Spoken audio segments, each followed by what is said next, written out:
বাংলাদেশ থেকে একটা লোক আসতে হলে বিদেশে এখন পর্যন্ত ৬ থেকে ৭ লাখ টাকা গুনতে হয়। তাহলে এই যে বাটপাড়িটা এখন পর্যন্ত তো বাংলাদেশে রয়ে গেছে, তো এই বাটপারগুলো এই সিন্ডিকেটগুলো আপনারা দ্রুত আইনের আওতায় নিয়ে আসুন। এটা আমাদের আর সহ্য হচ্ছে না। আমাদের প্রত্যেকটা বাংলাদেশের মানুষের বিদেশের জন্য তারা মনে করেন যে বহির্বিশ্বে যাওয়ার জন্য তারা মনে করেন এই নানান ভোগান্তিতে মধ্যে পড়ে, সেটা আপনারা সকলেই জানেন। এই ভোগান্তির মধ্যে যেন পড়তে না হয়, অতি দ্রুত আপনারা একটা সমাধান করেন, সলিউশন করেন।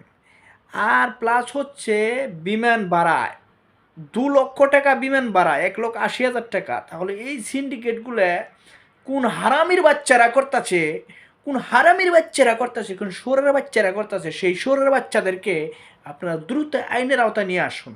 কারণ এই শোরের বাচ্চারা আজকে দেশটা ধ্বংস করে ফেলছে।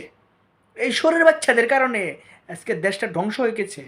আজকে সাধারণ মানুষ কতটা কষ্ট করে ধার দেনা করে তারা বিদেশে পাড়ি জমায়, সেটা প্রত্যেকটা মানুষ জানে।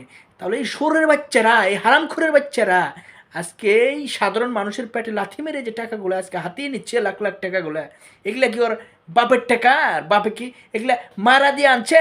হ্যাঁ, বান্দিনীর ভূতেরা আজকে দেশটা শেষ করে দিয়েছে। খানকির পোলারা দেশটা আজকে শেষ করে দিয়েছে। আমি দৃষ্টি আকর্ষণ করব আমাদের ডক্টর ইউনূস স্যারকে যে আপনারা দ্রুত এগুলো সমাধান করেন। কারণ আমরা প্রবাসীরা প্রত্যেকটা জায়গায় অবহেলিত। আজকে জীবন যৌবন সব কিছু বিদ্যা যাইতেছে একটা প্রবাসীর, কিন্তু তেল পরিমাণ কোনো সহযোগিতা প্রবাসী পাচ্ছে না। তো আমি বলবো এই প্রবাসীদেরকে, যে সমস্ত হারামখোর আছে, যে সমস্ত বেইমান আছে, যে সমস্ত মাদারি আছে, মাদার ফক আছে, এই মাদার চুদের বাচ্চাদেরকে, যে প্রবাসীদেরকে ব্যবহার করে তারা আজকে সরকারি টাকা আজকে বেতন পায়, প্রবাসীদের কাছ থেকেও তারা আজকে মনে করেন যে নানানভাবে টাকা পয়সা তারা নিয়ে যাচ্ছে, নিয়ে খাইতেছে শুধু প্রবাসীর কাছ থেকে। আমি দৃষ্টি আকর্ষণ করব আমাদের বাংলাদেশ সরকার, যারা নতুন সরকার আসছেন এখন বর্তমানে, আপনারা এখন পর্যন্ত এগুলো ট্যাগেল দিতে পারতেছেন না। কিসের জন্য দিতে পারতেছেন না? এটা সময়ের ব্যাপার, ঠিক আছে, মানি আমরা।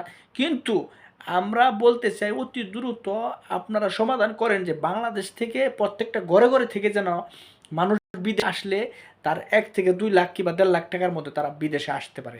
7-10 লাখ টাকা, 20 লাখ টাকা খরচ করে বিদেশ আসে, সারাটা জীবন তো এই বিদেশে তার জীবন যৌবন সব শেষ হয়ে যায়, তার চালানি উঠে না। তাহলে এই হারামখোর মাদারির বাচ্চারা কেরা? এই খানকির পোলারা, এই রেকর্ডিং এজেন্সির মালিক যারা আছে, এই মাদারির বাচ্চাগো, এই মাদার সুদের বাচ্চাগো আপনারা দ্রুত আইনের আওতায় আনেন। এই হারামখোরের বাচ্চারা আজকে 1-1.5 মাসে ভিসা লাগিয়ে আজকে এই 5 লাখ 10 লাখ টাকা নিয়ে আজকে প্রবাসীর কপাল আজকে দুর্দশা লাগিয়ে দিচ্ছে।